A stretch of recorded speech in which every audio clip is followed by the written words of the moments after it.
वो कह रही है कि या तो हम नियुक्ति लेके जाएंगे, नहीं तो हम मुक्ति लेके जाएंगे यहाँ से। खड़े खड़े धूप सिर पर है और रात को सोने का सोए भी नहीं है, रात स्टेशन पर पड़े थे। घर में कमाने वाले आदमी पापा सब्जी की दुकान करते हैं। सब्जी की दुकान करते हैं।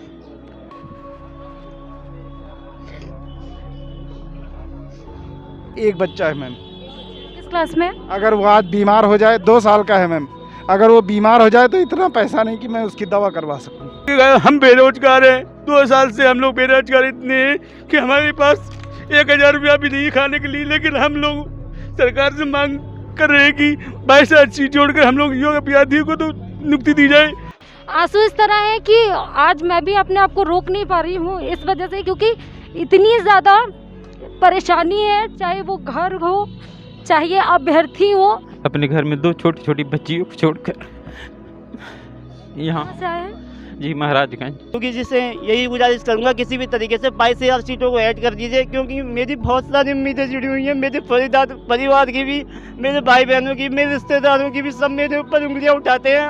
आप अभी तक कुछ नहीं कर पाए, क्यों नहीं कर पाए? तुम लोगों का ऐसे ही रहना, तुम लोग किस्मत ही खराब है। उल्टा सीधा भी बोलते हैं कि तुम्हें अब इतना पेपर दिया, कुछ भी नहीं होना तुम्हारा, तो क्यों पेपर देती रहती फालतू में। ये सब कि माली हालत बहुत ही खराब है, क्योंकि अब जो छोटे छोटे बच्चे, उनकी फीस हम कैसे दें? अगर बच्चों को नहीं पढ़ाएंगे तो उनका भविष्य क्या होगा? और पढ़ाने के लिए हमें नौकरी चाहिए। 75 जिलों से सैकड़ों अभ्यर्थी राजधानी लखनऊ में एकत्रित हैं, सिर्फ और सिर्फ एक मांग, नौकरी के लिए, कि इन्हें नौकरी कब मिलेगी। भूख, प्यास, बीमारी सब कुछ भुलाकर इनके हौसले को, इनके जज्बे को, इनके धैर्य को सलाम करना चाहिए इन शिक्षक अभ्यर्थियों की। आप नमस्कार, मैं हूं श्रुति श्रीवास्तव और आप देख रहे हैं खबर प्याली, सर्वे ऑन द स्पॉट। आज इन्हीं 22,000 शिक्षक अभ्यर्थियों के बीच से आज हम फैक्ट्स पे बात नहीं करेंगे, बल्कि उन फाइट पे बात करेंगे जो ये लड़ रहे हैं। पिछले 40 घंटे से इन्होंने क्या किया, पिछले 40 घंटे से ये क्या कर रहे हैं, पिछले 40 घंटे से ये क्या खा रहे हैं, कहाँ सो रहे हैं, सिस्टम, सरकारी सिस्टम इनके लिए क्या सोच रहा है, सरकार इनकी तरफ नज़र क्यों नहीं उठा रही। और वो तमाम लोग इस देश में जो कहते हैं कि हम युवाओं के साथ हैं, हम भविष्य उज्जवल करेंगे, हम पढ़ने वाले युवा वर्ग को सपोर्ट करते हैं, इनके तरफ आज नज़र क्यों नहीं उठ रही है। और उसी का एक सबूत मैं आपको दिखाती हूँ। यहाँ पर देखिए कि एक शिक्षक अभ्यर्थी किस तरीके से बीमार पड़ी हैं, ये बेहोश है। मैं आपको बताऊं क्या हुआ है इनको। ये खड़ी थी धूप पर और हम लोग जैसे सभी लोग प्रोटेस्ट कर रहे हैं वैसे ये भी प्रोटेस्ट कर रही थी और एकदम से उसे चक्कर आया और वो गिर गई। उसके बाद हम लोग उसको लेके आए, हवा वगैरह किया, पानी वगैरह उसको पिलाया और दवा ला करके हम लोगों ने ही दिया है। तो बस वो ऐसे ही लेटी हुई है, तब से उसकी तबीयत। कहाँ से आई है ये? लखनऊ की है? ये प्रयागराज से आई है। प्रयागराज से आई? जी जी। अकेले आई हैं? अकेले आई हैं। हम सब यहाँ इनके घर वालों को इन्फॉर्म किया गया? अभी तक तो मतलब मैंने बोला था कि घर पर बात कर लो, अगर ज़्यादा दिक्कत हो तो हम आपको भेज दें, लेकिन वो कह रही है कि या तो हम नियुक्ति लेके जाएंगे, नहीं तो हम मुक्ति लेके जाएंगे यहाँ से अपनी। मतलब आप ये देखिए कि ये धैर्य, पेशेंस ही कह सकते हैं या फिर ये हौसला कह सकते हैं कि जो एक उम्मीद जो अभी भी दिलों में कायम है इन शिक्षक अभ्यर्थियों की, कि बीमार है, लेटे हुए हैं, हिम्मत नहीं, स्वास्थ्य जो है वो जवाब दे रहा है, लेकिन उम्मीद कायम है दिल में, वो जज्बा कायम है कि हम नौकरी लेके जाएंगे। 2 दिन हो गए हमें यही करते करते, पर अब क्या करें, करना तो पड़ेगा, क्योंकि जब तक हमारी बातें नहीं सुनेंगी, गवर्नमेंट की तरफ से नहीं कोई आता है हमारी बातों को सुनने। इवन वो बेहोश हो गई, कोई देखने नहीं आया कि कोई भी, मतलब एक चपरासी ही बेच के पता किया जाए कि वो लड़की बेहोश हुई, उसकी तबीयत कैसी है, क्या हाल है, किसी ने नहीं पूछा अभी तक। तो हम ही लोग, चूँकि हम ही लोग एक साथ हैं, परिवार हैं तो भी हम ही लोग हैं, तो हम ही लोग उसको देख सुन। मतलब ये आप देखिए कि यहाँ पे महिला है लेकिन बीमार पड़ी हुई है, लेकिन कोई भी देखने वाला नहीं है, इन्हें समझने वाला नहीं है। पिछले 40 घंटे से आप लोग कहाँ रह रही हैं? बस ऐसे ही हम लोग कभी स्टेशन पे इधर उधर, या फिर ऐसे ही कहीं रोड पर जहाँ भी मिल गया जगह, जहाँ भी हम लोग को थोड़ा सा लगता है कि हम लोग सेफ हैं, वहीं पर हम लोग ऐसे ही रह लेते हैं। बस कोई व्यवस्था नहीं है? नहीं, कोई व्यवस्था नहीं है। क्या व्यवस्था होगी मैम? नौकरी तो मिल नहीं रही है, व्यवस्था क्या मिलेगी? घरों से आप लोगों के कॉल नहीं आ रहा है कुछ भी? आप लोग 40 घंटे बीतने को है, समय गुजर रहा है, घर से कोई कॉल नहीं कि क्या कर रहे हैं आप लोग? परेशानी? जी मैडम, घर वाले बहुत परेशान हैं, लेकिन घर को भी चलाना ज़रूरी है मैडम। घर वाले जानते हैं, उनको ये आशा है कि हमारा बच्चा गया है तो नौकरी लेके आएगा, हम सरकार से निवेदन करते हैं मैडम कि जो बची हुई 22,000 सीटें हैं हम योग्य लोगों से भरें। हम 110 अंक पाने के लिए मैडम बहुत मेहनत किए हैं और कहीं ना कहीं हम कम एकेडमिक की वजह से इस भर्ती से बाहर हैं और इस भर्ती में 90 अंक वाले शिक्षक बने बैठे हैं। तो घर वालों को भी पता है कि बिना संघर्ष के कुछ नहीं होने वाला है। मैडम हम यहीं मर जाएंगे लेकिन हम घर नहीं जाएंगे जब तक हम लोगों को आश्वासन नहीं मिलता। उम्र बढ़ रही है, स्वास्थ्य खराब हो रहा है, लेकिन उसके बाद भी जज्बा कायम है। कैसे रह रहे हैं पिछले 40 घंटे से? कैसे आप सरवाइव कर रहे थे चिलचिलाती धूप में? ज़मीन पे ये लोग लेटे हुए हैं, ये देखिए आप, मैं चाहती हूँ दिखाइए प्लीज़। ज़मीन पे लेटे हुए हैं, ये देखिए मिट्टी है, वो भी मिट्टी में। वो बरसात का मौसम है, कीड़े आते होंगे, शाम हो जाती होगी तो कंकड़ यहाँ पे ईट कंकड़, मतलब ऊंची नीची ज़मीन है, एरिया भी फ्लैट नहीं है, कहीं कंकड़ है, कहीं पत्थर है, और पेपर बिछा बिछा के ये अभ्यर्थी, ये शिक्षक अभ्यर्थी यहाँ पर बैठे हुए हैं। आप देखिए कि किस कंडीशन में देश के युवा वर्ग जो हाथ में मेरिट पोजीशन को होल्ड किए हुए हैं, उसके बावजूद भी इन्हें नौकरी क्यों नहीं मिल रही है। इसी दरकार में पिछले 2.5 साल से ये अपने ज़िलों में कोशिश कर रहे हैं, ये अपने ज़िलों में गुहार लगा रहे हैं, और जब ज़िलों से इनकी उम्मीद टूटी तो एक बार फिर राजधानी की तरफ इन्होंने कुछ किया है। सरकारी सिस्टम पिछले 40 घंटे होने जा रहे हैं, कुछ आपकी तरफ ध्यान दे रहा है? नहीं मैडम, अभी तो हमारे पास कोई नहीं आया ध्यान देने। हमारी ये बहन सुबह से ऐसी लेटी हैं और हमारी भी हालत ख़राब है, गला बैठ चुका है, पैरों से चला नहीं जा रहा है, खड़े खड़े धूप सिर पर है, और रात को सोने का सोए भी नहीं है। रात स्टेशन पर पड़े थे, स्टेशन वालों ने भगा दिया कि जाइए आप यहाँ से हैं, तो कि कहीं और लेट गए जाके। यहाँ पे वो लेटने नहीं देते, तो बताइए हम कहाँ जाएँ? पैसे हमारे पास है नहीं कि हम किसी होटल में बैठ जाएँ। खाने को सुबह से आज रोटी खाई, खाना नहीं खाया है सुबह से, बस चाय पे भाई चाय पिला देते हैं बड़े भाई, और कभी कभी वो अपना भी चाय दे जाता है। ऐसे काट रहे हैं हम अपना समय। पीने को पानी भी हमें यहाँ पर नहीं मिल रहा है, पीने को पानी के लिए हमें बहुत दूर जाना पड़ता है। ये चल रहा है मैडम, और लेकिन गवर्नमेंट हमारी सुनने को तैयार नहीं है। अभी तक कोई भी आदमी हमारे पास नहीं आया, और हम भी ठान कर बैठे हैं चाहे मर जाएंगे लेकिन घर नहीं जाएंगे। मम्मी क्या फ़ोन पे फ़ोन आ रहा है, बेटा आजा, क्या कोई बात नहीं, छोड़, तू मजदूरी कर लेना, यहाँ पर आकर छोड़, किस चक्कर में पड़ रहा है। लेकिन नहीं, मैंने बोल दिया अब जब कुछ होगा जब ही कुछ घर आऊँगा। लेकिन वो वाइफ है, वो छोटा बच्चा है, 6 मंथ का बच्चा है, उसको लूज़ मोशन लगे हुए हैं। मैंने बोला कि मम्मी आप खुद देखिए, लेकिन मैं नहीं आऊँगा। मतलब यहाँ पर अभ्यर्थी खुद ही नहीं अपने बीमारी से जूझ रहे हैं। किसी को बीपी की प्रॉब्लम है, किसी की उम्र बढ़ रही है, कोई भूखा है, कोई प्यासा है, कोई गर्मी से, बहुत सारे लोगों की गर्मी से भी तबीयत यहाँ पे ख़राब हो रही है। आप चेहरे ज़रा देखिए कि जो खिलखिलाते हुए चेहरे होने चाहिए थे इस उम्र में वो मुरझाए हुए हैं, वो लटक गए हैं। लेकिन अभी भी हौसला इनका, उसको सलाम इसलिए हम बार बार कह रहे हैं कि हौसला के बीमार होने के बावजूद भी पेट में भूख लगी है, खाने का आता पता नहीं है, आंखों में नींद है, सोने की जगह नहीं है, लेकिन फिर भी हाथ में ये तक लिए हुए कि योगी जी दया करो। तो वाकई क्या दया नहीं करनी चाहिए इनके ऊपर? अब वो शायद समय आ चुका है कि अब आपके ऊपर दया करनी चाहिए। कैसे गुजर रहा है आपका दिन पिछले 40 घंटे से? पिछले 40 घंटे से काफ़ी मुश्किलों भरा रहा है, क्योंकि हम सुबह से लेकर शाम तक जो है धूप में यहीं रहते हैं और धरने पर लगातार रहते हैं बरकरार। उसके अलावा हमारी कोई खाने पीने की किसी भी बात को लेकर बिल्कुल भी ध्यान नहीं दिया जाता है। और आप देख ही रही हैं, बराबर में मेरी एक बहन जो है वो जिस समय अब इनकी हालत कितनी काफ़ी सीरियस है, और हमें रात भी जो है स्टेशन पर गुजारनी पड़ती है। और स्टेशन पर गए भी थे हम रात, क्या नाम है, वहाँ सोने के लिए, तो वहाँ से जो पुलिस वालों ने भी वहाँ से भगा दिया। कोई यहाँ पर जो है क्या नाम है, आप जो है इस तरीके से यहाँ नहीं सो सकते। क्यों? क्योंकि लॉकडाउन चल रहा है। इवनिंग में जो है रात का जो है वो कर्फ्यू है, और मोर देन 3 और 4 पर्सन से ज़्यादा जो है इकट्ठे नहीं हो सकते, और तो उनके खिलाफ किसी भी तरह का एक्शन भी लिया जा सकता है। तो फिर आप लोग वहाँ से कहाँ गए? आप भी रुके थे स्टेशन? जी मैम, फिर कहाँ गए? मैम रोड नहीं, सड़क पे फिर आए हैं, तो फिर वहाँ से पुलिस वाले जब चले गए तो फिर हम लोग गए वहाँ रुके हैं। पूरी रात आप लोग चक्कर काटते रहे, रेलवे स्टेशन, सड़क? बिल्कुल मैम, मच्छर भी काटते रहे। क्या किया जाए मैम, आपके माध्यम से सरकार से यही गुंजाइश करते हैं कि जल्द से जल्द कोई पॉजिटिव हम लोगों के संबंध में कोई न्यूज़ दे, ताकि हम लोग अपने घर की तरफ जाएं। समय बहुत ज़्यादा हो चुका है। आज यहाँ धरना प्रदर्शन के भी 40 घंटे हो चुके हैं, और इनकी नियुक्तियों के दरकार के लिए भी पिछले 2.5 साल से ये आवाज़ उठा रहे हैं। आज सवाल यहाँ पे ये बनता है कि आप जो आवाज़ उठा रहे हैं उससे समस्या क्या आ रही है आपके दैनिक जीवन में, घर में क्या प्रॉब्लम्स आपको फेस करनी पड़ती है? मैम आप एक बात देखिए कि हम लोग यहाँ पे आज दूसरा दिन है यहाँ पे आए हुए हैं, और हम अपनी मांगों को लगातार शासन और प्रशासन के सामने पहुंचा रहे हैं। हमने कल अपना जो ज्ञापन था विजय किरण आनंद सर जी को दिया, वहां से भी हमें जो भी कोई प्रॉपर आश्वासन नहीं मिला। मैम आज कोई संतोषजनक उत्तर हमें नहीं मिला। आज मैम हमने फिर दोबारा से अब BL संतोष जी के पास तक हमने बात पहुँचाने की अपनी कोशिश करी है। हमने वहाँ भी अपना ज्ञापन दिया है। हर जगह हमने जाके जो हमारी प्रॉब्लम्स थी हमने रखी, चाहे वो सांसद हो, चाहे वो विधायक हो, हमारे जो लोकल एरियाज़ के जितने भी लोग थे, हमने हर जगह अपनी बात को रखने की कोशिश की, लेकिन कहीं से भी कोई भी प्रॉपर आंसर नहीं मिला मैम। इवन सरकार की तरफ से आज तक कोई भी कमेंट भी नहीं आया इस मैटर पे कि हाँ वो कुछ बोलें, कुछ बताएं कि हाँ इन अभ्यर्थियों का क्या होगा क्या नहीं होगा। मानसिक प्रताड़ना मैम हम लोगों की इतनी हो चुकी है। आज आप इस लड़की को देखिए कि इसकी क्या स्थिति हो गई है। आज ये सुबह आई तो ये यहाँ पे बेहोश हो गई धरने में अपना प्रदर्शन करते करते। ये स्थितियों से हम गुजर रहे हैं। हमारी मानसिक स्थिति इतनी ख़राब हो चुकी है मैम, हमें कुछ समझ नहीं आ रहा कि आगे अगली भर्ती कब आएगी। कोविड का माहौल चल रहा है, उस माहौल में हम लोग यहाँ पे पूरी की पूरी हमारी जो स्थिति है वो डगमगा चुकी है। घर वाले हमें कैसे यहाँ भेजते हैं इस स्थिति में, उन्हें खुद लगता है कि हाँ इस कोविड के माहौल में हम यहाँ पे क्या करेंगे, कैसे जाएंगे, क्या करेंगे। तो मैम अब ये सरकार को कम से कम इतना तो सोचना चाहिए कि कोई अप्रोप्रिएट आंसर हम लोगों को दे तो सही कि आखिर हमारा होगा क्या पूरी स्थिति में।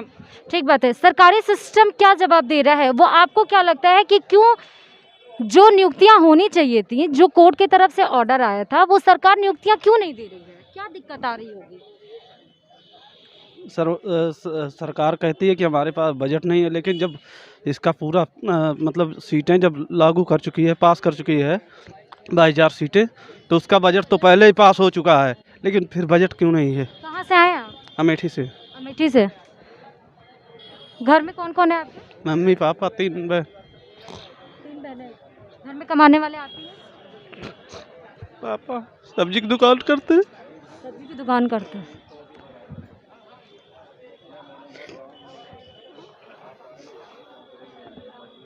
एक 1,37,000 की जब भर्ती आई थी तो दिल में कैसी उम्मीद थी? हमें लगा था कि हमें मिल जाएगी, और पास भी हुए, लेकिन कितना नंबर है आपका? 104 नंबर। 104 नंबर। उम्मीद है कि अगर ये 22,000 जुड़ जाए तो हम सिलेक्शन हो जाएगा।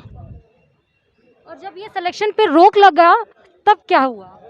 तब कोई रास्ता नहीं हमारे पास, सिर्फ मरने के लिए। पिछले 2.5 साल से आप यही कर रहे हैं? जी मैम। अमेठी में भी ऐसे ही आपने प्रदर्शन किया? जी मैम। तो घर का केवल पापा चला रहे हैं कमाई? जी मैम। बहनों की शादी हो गई है? अभी एक बहन है। आप बड़े हैं घर में? नहीं, तीसरे नंबर पे। तीसरे नंबर। 2 की शादी हो चुकी है? जी मैम। अभी आप जब यहाँ 24 घंटे 40 घंटे से हैं अमेठी से आए हुए, तो घर से कोई कॉल वॉल आई है? मैम मोबाइल स्विच ऑफ हो चुकी है, चार्ज नहीं है।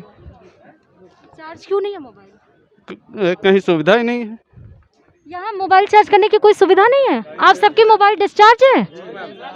ऑफिस में अंदर गए तो कह रहे हैं कि यहाँ कोई व्यवस्था नहीं, आप बाहर चार्ज करो।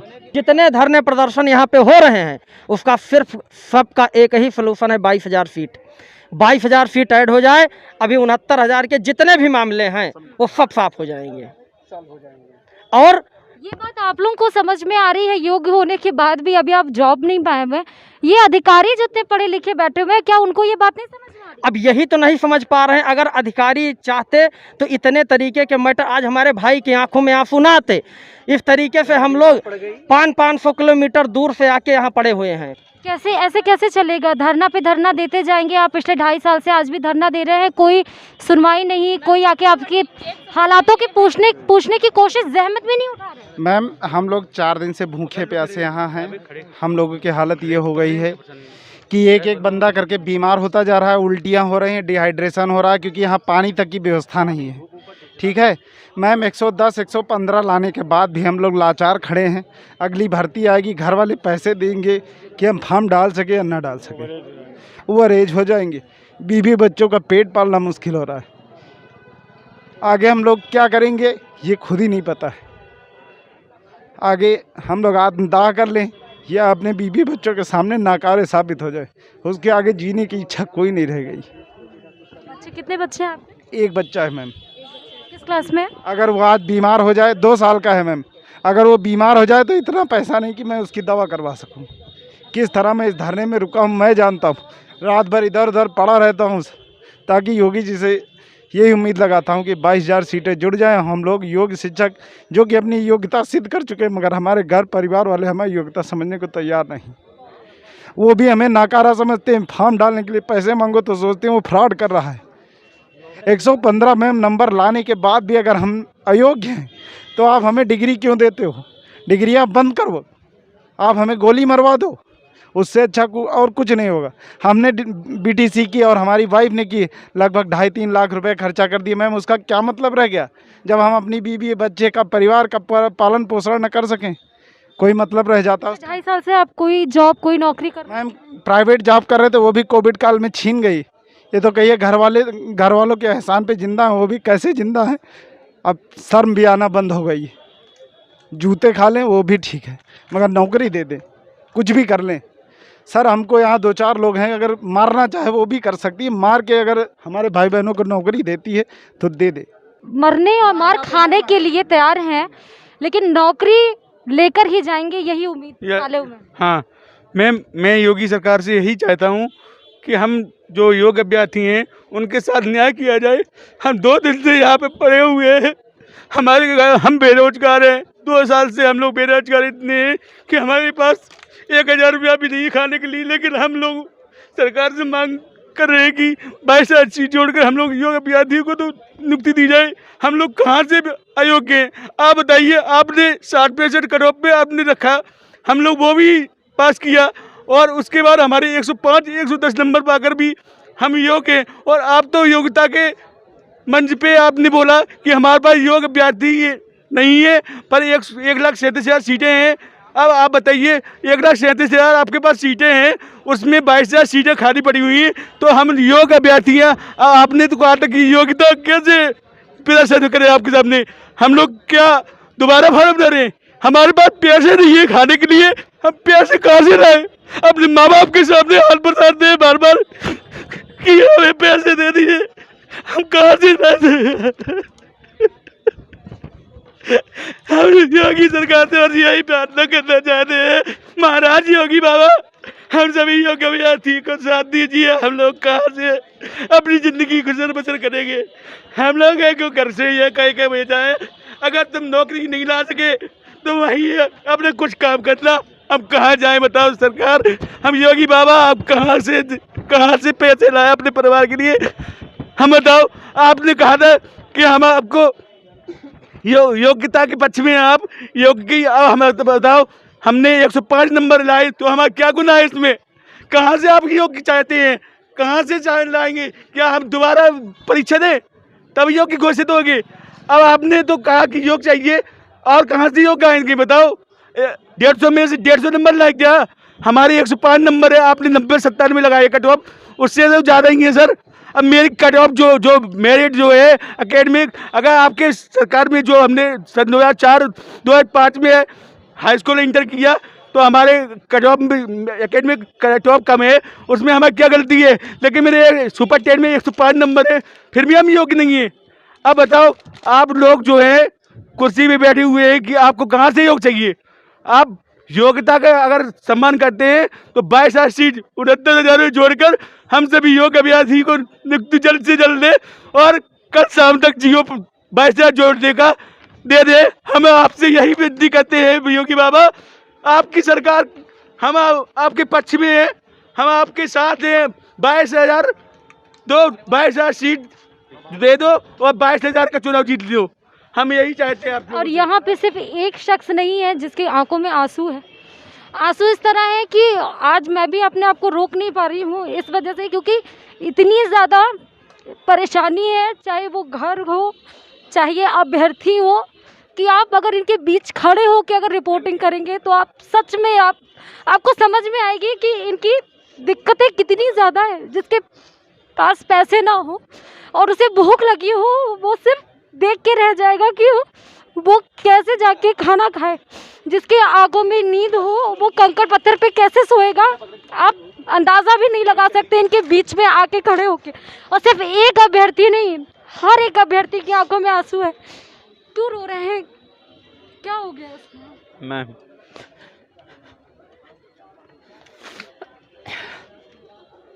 मैं उम्र के अंतिम पड़ाव पर, 43 साल की उम्र है, 1993 के बैच का हाई स्कूल हूँ। मेरी एकेडमिक मेरिट पहले से ही डाउन है, मैंने भी करी है, 100 के नंबर करी है मैंने, लेकिन आज अपने घर में 2 छोटी छोटी बच्चियों को छोड़कर यहाँ कहाँ से आए हैं? जी महाराजगंज। ना माँ है ना बाप है, मैं खुद कमाने वाला हूँ और अपने बच्चों का पेट पालने वाला हूँ। कमाई का और दूसरा जरिया मेरे पास कुछ नहीं था। जब यहाँ धरना प्रदर्शन कर रहे हैं तो वहाँ पे बच्चे और बीवी अकेले हैं घर पे? जी मैम, दोनों अकेले हैं। प्राइवेट जॉब करते थे लेकिन 2 साल से वह भी छूट गई। क्या जॉब करते थे? टीचिंग का ही मैम। टीचिंग का ही? प्राइवेट स्कूल में पढ़ाते? जी मैम, प्राइवेट स्कूल में टीचिंग का ही काम करते थे लेकिन 2 साल से स्कूल छूट गया। ना ही स्कूल से कोई वेतन मिला, ना ही कुछ और ही। फिर परिवार पालने पोसने के लिए भी हमको कोचिंग का सहारा लेना पड़ा।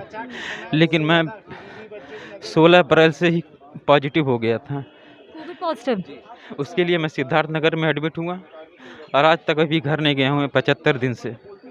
वहाँ से सीधे मैं यहाँ आ गया हूँ ताकि हमारे साथ हमारी भाई बहन जो भी हैं सबका कल्याण हो सके, सबका नाम हो सके। बस सरकार से मेरा सिर्फ इतना ही आग्रह है, यदि हमारी योग्यता का पैमाना वह सिद्ध नहीं कर सकते हैं तो हम पर गोलियां चलवा दें, लाठियां बरसवा दें।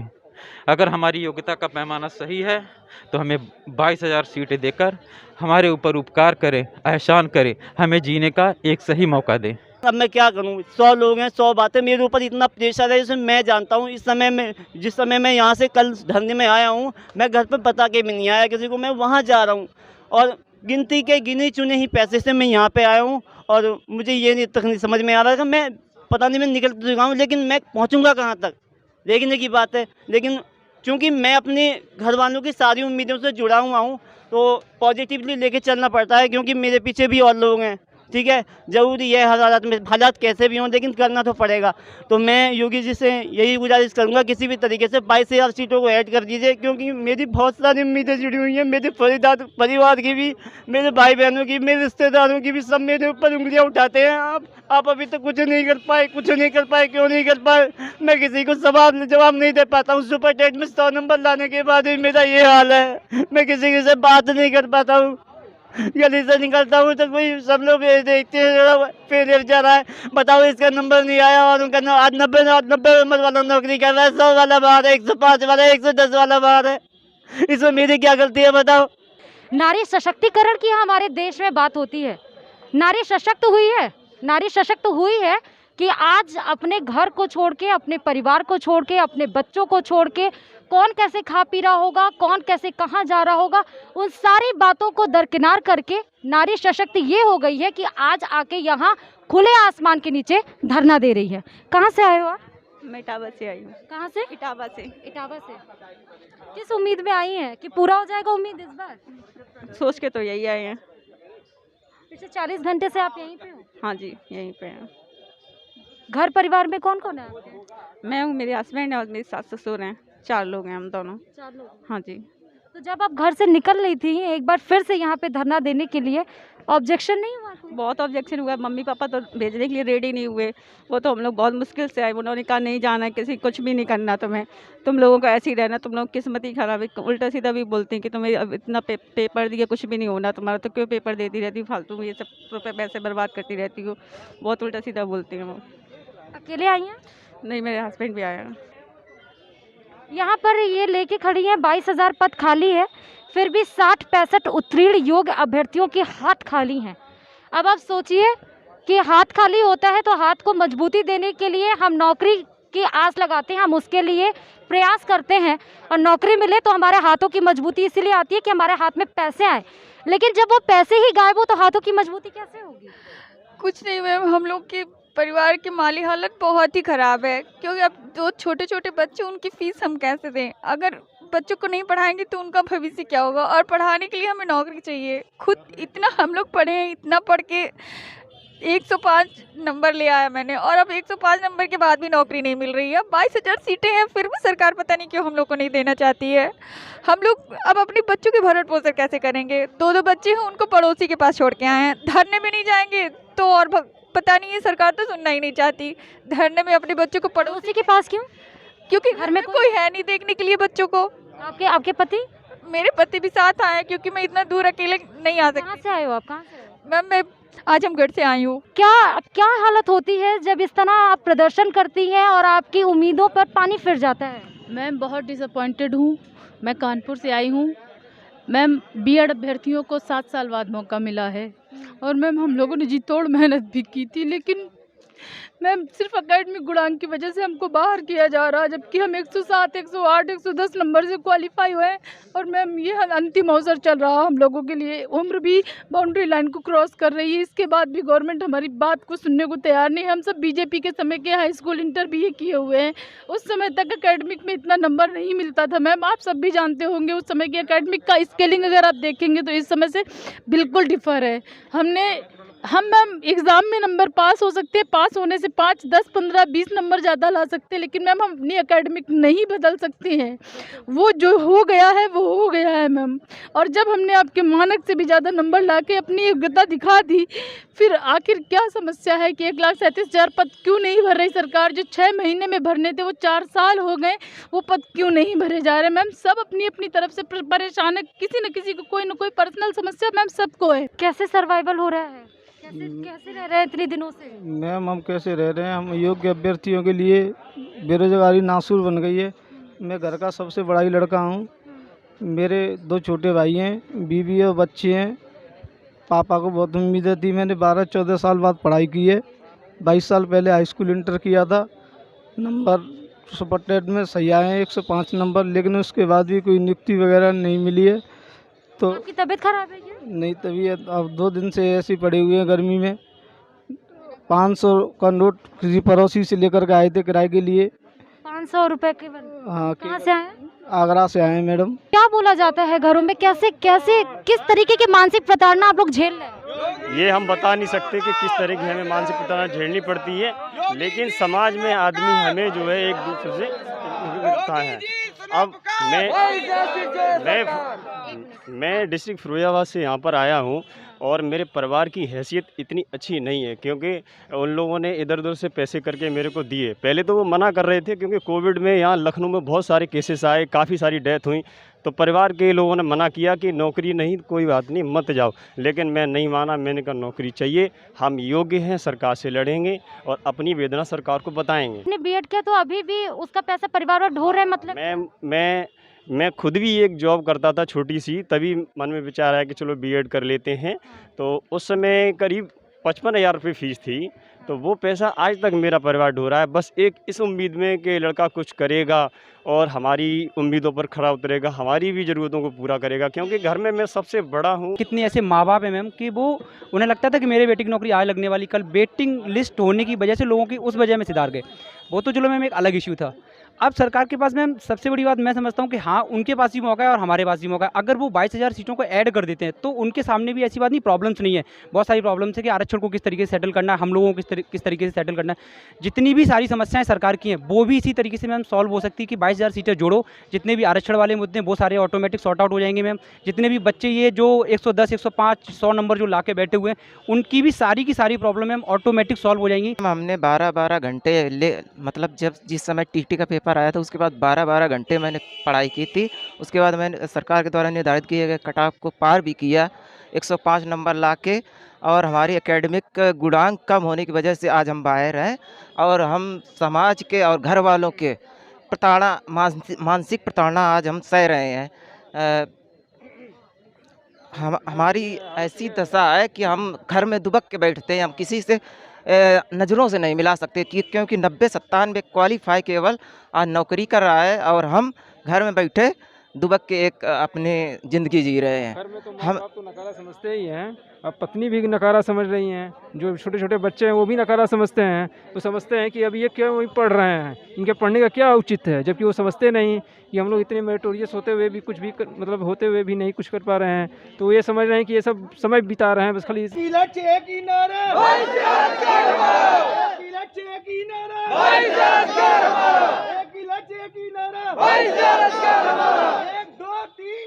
योगी जी की जय जयकार, 1 2 3 4 योगी जी की जय जयकार, 1 2 3 4 योगी जी की जय जयकार।